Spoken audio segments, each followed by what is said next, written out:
여러분 안녕하십니까, 수정쌤입니다. 오늘 내용은 한양대 수리논술 기출 분석인데요. 제가 어젯밤에 한양대 수리논술 문제를 3개 풀어보고 그 느낌이 가시기 전에 여러분께 빨리 설명드리려고 왔어요.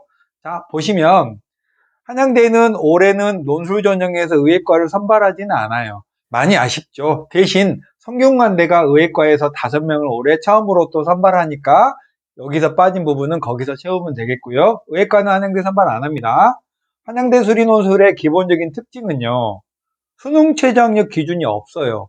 내신 반영도 안 합니다. 학교 생활 성실도만 살짝 평가해요. 이게 합불에 거의 영향을 주지는 않습니다. 그리고 한양대의 수리논술 시험의 기본적인 특징은요, 수능 보고 나서 열흘쯤 후에 시험 봅니다. 올해도 크게 다르진 않을 거고요.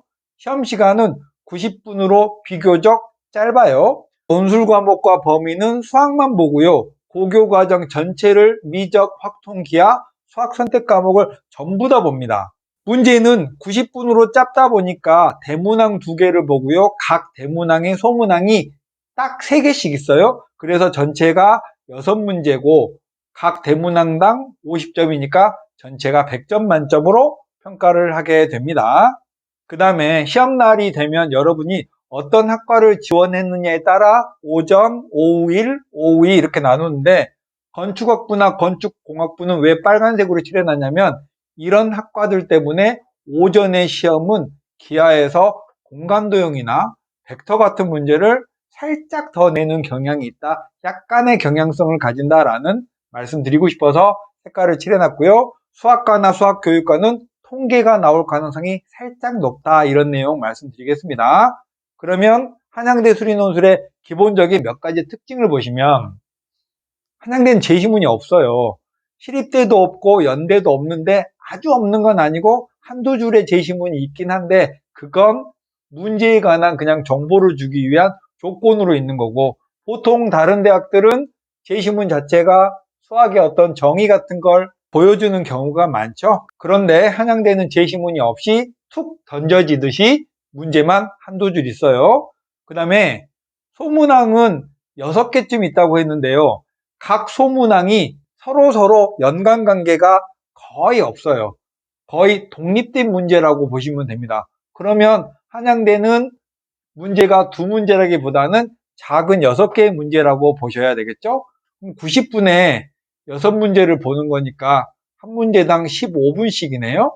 그러면 중상급 난도의 문제를 6개를 90분 동안 푼다라는 게 한양대의 느낌이죠.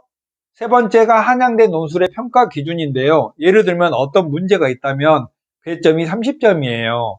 그런데 그 길이를 정확히 구했는가가 10점밖에 안 되고, 길이를 구하는 과정이 명료하게 기술되었는가, 즉 풀이만 쓰는 게 아니고 그 풀이의 과정이 논리적으로 빠지거나 허점이 없이 잘 기술되어야 점수를 더 많이 받는 거죠. 그래서 한양대 논술은 푸는 것 자체가 끝나지 않고요. 그걸 어떻게 연결해서 매끄럽게 완성을 시키냐가 더 중요하다는 거죠. 그럼 2022학년도에 한양대는 어떤 문제를 출제했는지 자세하게 살펴볼까요? 근데 잠깐요. 여러분, 제 유튜브가 별로 재미가 없죠. 왜냐하면 가볍게 즐길 수 있는 유튜브가 아니기 때문에 좀 그런 부분이 있긴 한데요. 이건 공부하는 유튜브예요. 그래서 노트 쫙 펴놓고 그냥 공부한다 생각하면서 들으시면 좋겠습니다. 제가 오프라인에서는 좀 농담도 많이 하고 하는데 여기서는요, 여러분하고 대면해서 하는 게 아니니까 조금 딱딱해요. 그 점이 저도 아쉽긴 한데 공부하는 유튜브니까 공부하는 마음으로 보시기 바랍니다. 제가 3개년 이내의 출제 흐름을 좀 정리해 놨는데요. 2019학년도, 20, 21학년도 이렇게 3개의 연도의 출제 경향을 살펴봤는데 수학 전단원에서 골고루 출제를 했어요. 게다가 확률과 통계하고 미적분에 조금 더 집중되어져 있는 느낌이 있죠. 물론 재작년하고 2020학년도는 기하도 출제하긴 했는데 재작년에는 특수하게 기하를 내지 않았거든요. 한양대는 확통, 미적, 기하를 골고루 잘 내는 대학이었다. 그게 올해 2022학년도 출제에도 그대로 영향이 갑니다. 오히려 올해는 수학 1, 2 여기는 거의 내는 게 없고요.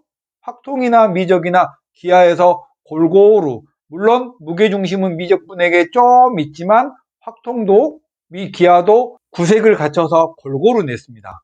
그럼 과목별로 살펴보시면 기하는 딱 기대한 만큼 냈어요. 그럼 뭘 냈냐면 기하에서는 수능적인 느낌의 문제가 아니라 이자곡선, 그 다음에 평면 벡터, 공간, 여기에 정의에 맞게 정의를 이해하는지 하고 또 수식을 정리하는 측면에서 미지수가 많이 있는 식을 어떻게 놀라지 않고 정리하겠느냐, 요게 기하에서의 포인트였어요.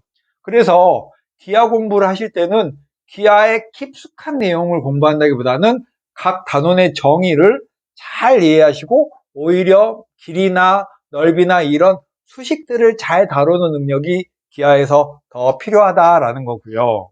미적분은 원래 한양대가 주로 내는 단원인데요. 미적분에 보면 맨 앞에 미분부터 미분활용, 적분 이렇게 단원들이 있잖아요. 그러면 보통 단편적인 단원에서 툭 던져지듯이 내는 문제가 많아요. 그래서 유형 자체는 완전 신기한 문제가 아니라 주로 미지수가 많은 미적분 수능 문제랑 크게 다르지 않은 문제가 나오는 경향이고요. 주로 함수나 수식을 도형 속에서 만드는 문제, 만들고 그거 극한으로 마무리해라, 이런 문제들이 한양대의 문제의 출제 경향이에요. 이번 한양대의 경향을 하나 더 추가하자면 증명 문제가 각 시험지마다 하나씩 있었습니다. 그래서 이 증명은 좀 보통 학생들은 넘사벽 이런 문제니까 평소에 미분의 여러 가지 내용들 증명해보는 습관을 가지면 좋을 것 같아요. 다음 확률과 통계는 한양대는 주로 경우의 수에서는 많이 내지는 않는 대학이에요. 주로 정말 확률에서 많이 내고요. 요번에는 통계에 표본 평균의 확률에서도 냈습니다. 그래서 확률의 중간부터 통계의 뒷부분까지 여러분이 기본적인 개념을 익혀두시면 좋을 것 같아요. 그런데요, 만약에 수능에서 미적분을 선택하신 분이라면 기하나 확통을 평소에 공부하기는 어렵잖아요. 그래서 시간을 내서 조금씩 개념을 기하나 확통은 익혀두시고 수능 준비가 메인이니까 미적분 중심으로 공부를 하셨다가 기하나 확통의 개념을 몰아치듯이 수능 후에 집중적으로 공부하는 게 조금 더 효과적이라고 생각이 들어요. 자, 여러분 거의 끝났습니다. 그래서 한양대 논술의 난도는 한양대의 위상에 비해서 이번에는 그렇게 높지는 않았어요. 논술 문제 자체로만 보면 단국대 문제가 더 어려웠거든요. 근데 논술의 난도가 이렇게 낮다는 거는 한양대의 합격 컷이 작년과 비슷하거나 올라갈 걸로 예상되는 이유예요. 이건 올해 2023학년에도 비슷한 기조가 흐를 거예요. 그러면 한양대 논술은 논술 자체가 엄청 어려운 대학이라기보다는 논술은 비교적 할만한데 답안의 작성이 더욱 완벽해야 되는 대학이라는 뜻인 거죠. 네, 이제 마지막 얘기입니다. 연세대랑 한양대는 이과생이라면 누구나 가고 싶어하는 멋진 대학이죠. 게다가 수리논술이 수능 체제도 없고요, 내신 반영도 안 하고 논술만으로 모든 승부가 나잖아요. 그런데 한양대나 연대의 논술을 합격했던 학생들은, 제가 경험한 학생들은 수학 모의고사 점수가 1등급 가까이 나오는 수학의 상당한 강자들이에요. 그래서 나중에 이제 논술 지원에 관한 조언은 8월쯤에 본격적으로 하겠지만 수학 모의고사 기준으로 9월쯤에도 3등급 정도 이하가 나오는 학생이라면 한양대나 연대는 논술 지원을 안 하시길 추천드려요. 그런데 재밌는 거는 논술 경쟁률은 한양대가 훨씬 높아요. 그 이유가 뭐냐면요, 연대는 수능 전에 논술을 보니까 논술 전혀 준비가 되지 않은 학생들은 논술을 쓰기가 좀 겁나고요. 일부 학생들은 수능 시험 잘 보는데 연대의 논술로 납치될까봐 못 쓰는 경우도 있어요. 네, 여기까지 한양대 논술의 이야기였고요. 이제 4월이 시작됐습니다. 본격적으로 공부를 해야 될 시기가 왔습니다. 여러분의 건승을 기원하는 수종쌤이었습니다. 안녕!